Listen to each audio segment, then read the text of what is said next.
came across this video from a creator asking what would have to change inside of schools in order for you to say, I would like to put my child back inside of public schools. And one of the things that I would say probably needs to change the most is the amount of playtime available for kids under, say, 5th grade. Another thing that would have to change is the amount of reliance on electronic devices on a day-to-day basis for kids to be able to learn. We already flood them with electronic devices.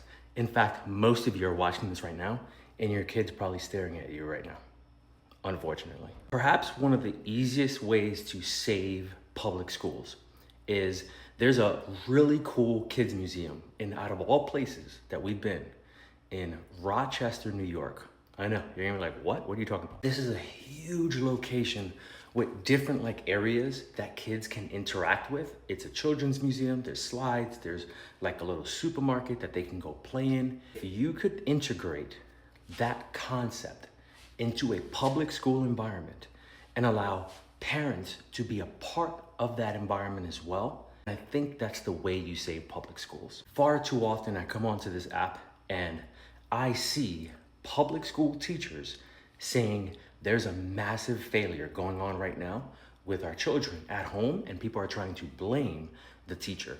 The teacher can only do what they can do. You as a parent need to control a significant portion of your environment in your home. But if public schools can integrate that homeschooling portion with parents that want to be involved in that homeschooling portion, but really don't have kind of the understanding of building a curriculum type of thing, or they don't even know where to start. If you can get them started in that direction, then perhaps public schooling changes into kind of a museum type of environment. Kids interact, they learn, they pick a topic that maybe they really, really enjoy, they deep dive on that topic, and then they expand their knowledge on that topic and move on to the next. But you build that within a museum play environment, because kids love to play. I see this with my soon-to-be 6-year-old and my 3.5-year-old. They love to play. They love exploring. One of them, high concentrated on reading, math, and doing all this other stuff inside of a book. She loves doing that stuff. The 3.5-year-old, she wants to play in dirt. She wants to play outside.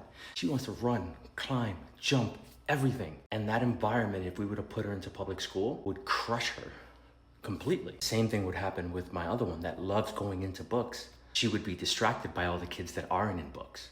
So if you can create an environment like that, you can probably save public schools. Let me know your thoughts. I'd love to hear it.